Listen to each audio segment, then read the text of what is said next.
دوستان گرچه از نظر دورند ولی با دل نزدیکند میگویند. عزیزان، هرچند در مهاجرت مهنتی در انگلیس قرار دارم، از شما فرسخ‌ها دورم، اما مدام با شما هستم. از بس که امروز از کار سری وقت برآمدم، با مقصد تماشای شامی لندن پیاده در کوچه های شهر گشتن را مقصد کردم و خود و عین حال من در یکی از کوچه های مشهور لندن با نام رجنت استریت قرار دارم. طوری میبینید در این کوچه علاقه آمادگی به سال نو آغاز گردیده است. آن ارچه ها گذاشته شدند در نزد بیناها و کوچه ها با چراغک های رنگارنگ گوناگون آرا داده شدند. من اینجا ما میتوانیم نام کوچه را بینیم. رجنت استریت نوشته شده است.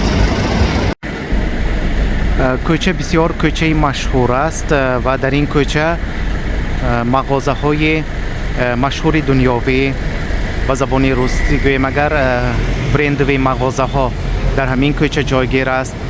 رستوران های مشهور در همین کوچه جایگیر شده است و محض در همین کوچه بینای رادیو شنوانی مشهور BBC را دیدن ممکن است. رادیو شنوانی BBC نیز در همین کوچه جایگیر شده است. بسیار یک بینای کلان داشته است. با فکرم 6 آشیانه و یکی از اونیورسیت های مشهور دنیاوی وستمینستر نیز محض در همین کوچه جایگیر شده است. من این بینای اونیورسیت می باشد. با فکرم تعمیر شده ایستاده است. درازی کوچه تقریبا 1.5 کیلومتر را تشکیل می دهد. کوچه بسیار کوچه سرگوچمترین پر از آدم می باشد. از بس که مرکز لندن به حساب می رود، اهالی بسیار، تماشابینان بسیار، توریست ها، سیاحان همه می خواهند در همین کوچه به تماشا آیند. و چیزی دیگری که کس را به خود مفتون می کند این در همین بالای کوچه گذاشتنی یعنی آویختنی چنین چراغک ها که یک نمودی فرشته را نشان می دهد. دستهایش بالا، قناتهایش را کشاده، بالهایش را کشاده، گویا که اهالی را، مردم را حمایت می کند. مانا چنین نمود دارد این فرشته. مانا دستهایش بالا، قناتهایش کشاد و در عاقب بالهایش نیز کشاده شده است. تا آخری کوچه چنین نمود را دیدن ممکن. مغازه های مشهور نیز در همین کوچه جایگیرند. من اینجا باشد مردم بسیار جمع شده در نوبت ایستادن. اینجا یگان نمایش شده ایستاده است یا اینکه به یگان مغازه نآمدن. اینها برای به مترو در آمدن در نوبت ایستادند. از بس که وقتی از کار برگشتن است، برای همین هم مترو بسیار گوجم است، پر از آدم. برای همین آنها در نوبت ایستاده یک و یک در آمده ایستادند. در طرف دست راست و در طرف دست چپ همسایه کوچه ها را نیز دیدن ما ممکن است که آنها هم بسیار زیبا آرا داده شدند. من در بالای کوچه ستارچه ها آویزان. کوچه رجنت استریت به آخر رسید و ادامه این کوچه باز یک کوچه مشهورترین لندن این با نام اکسفورد سرکس و اکسفورد استریت کوچه ها می باشد. من عین حال ما در نزد ایستگاهی من همین اتوبوس ها آمدیم. من در اینجا نوشته شده است اکسفورد سرکس استیشن.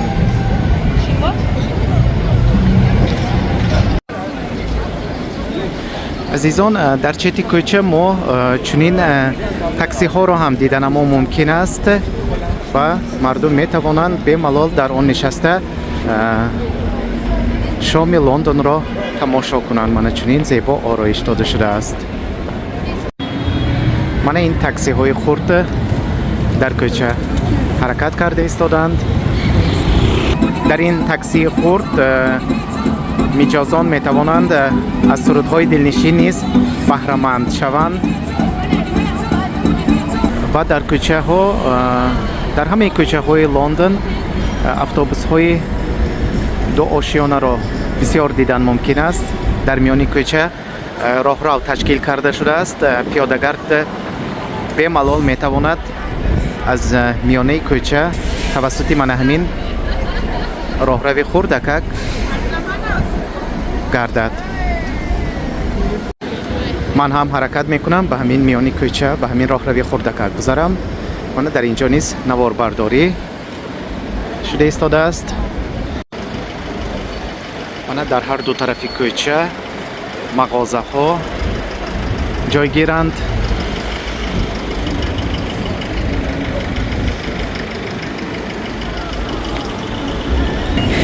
гуфтем азизон, дар Лондон автобусҳои дуошиёна хело бисёранд ва мана ин ҳам автобуси дуошиёна мебошад, вале ошиёнаи дуюмаш кушода аст. яъне тамошобин, сайёҳ метавонад ба ҳазор нишаста дар он шоми Лондонро, ин зебоиҳоро бо чашми худ ба таври зинда бинад.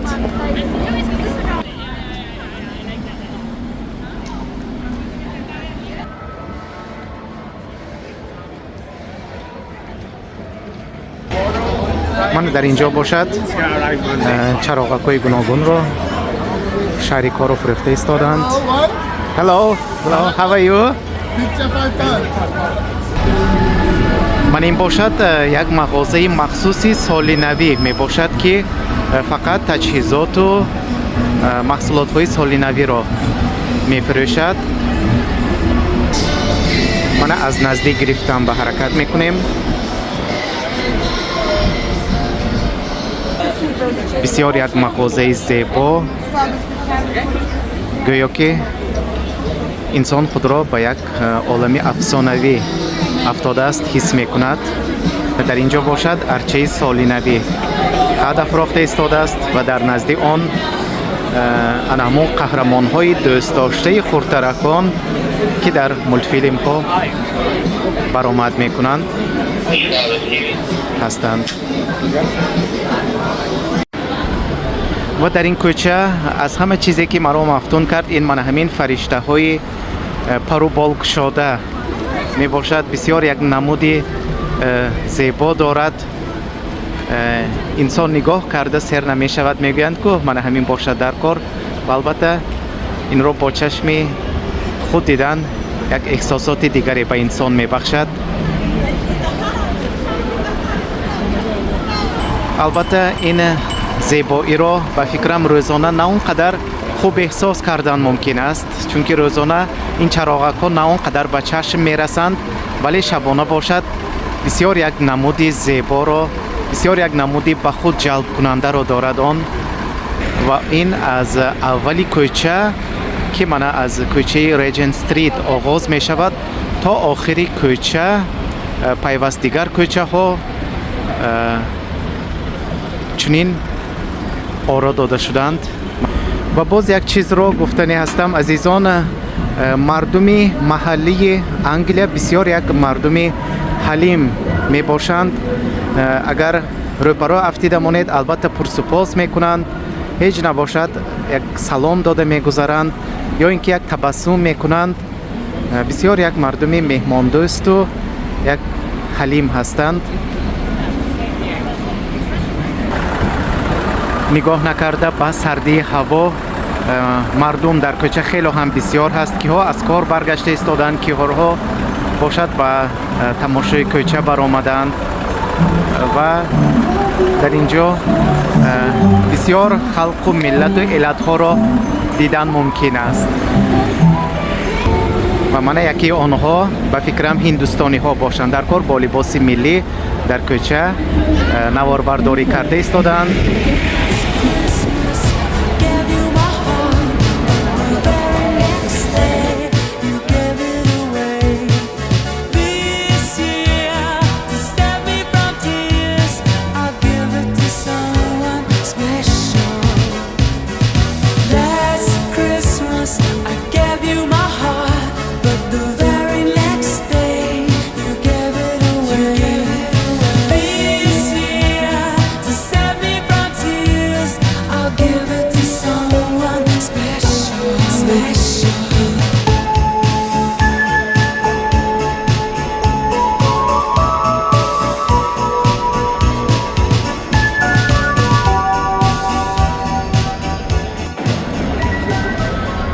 дар инҷо бошад як экранҳои калон гузошта шудааст, ки дар онҷо якбора метавонед 5-6 рекламаро тамошо кунед.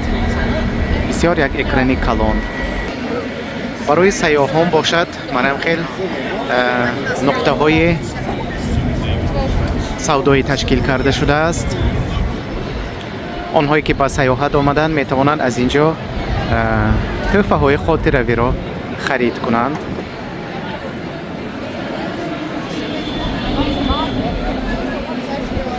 هر گونه محصولات ها هست. تحفه های خاطروی گوییم درست‌تر می شود.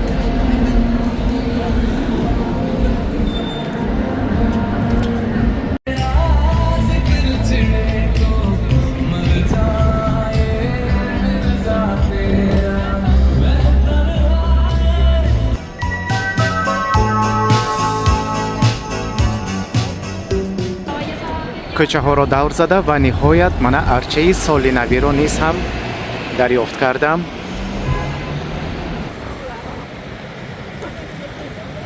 در نزد ارچه نیز مردم به صورت افتاده ایستادند. در هر نقطه های کوچه منم خیلی چنین قوطی های تلفن گذاشته شده است که این هم یکی از نشانه مشهور بریتانیای کبیر به حساب می رود. چنین قوطی ها البته این به فکرم کار نمی کند. از می بینیم یک کار می کرده است. من رقم هایش نشان داد. البته کنگرو پرتیدگر از آن استفاده بردن ممکن بوده است.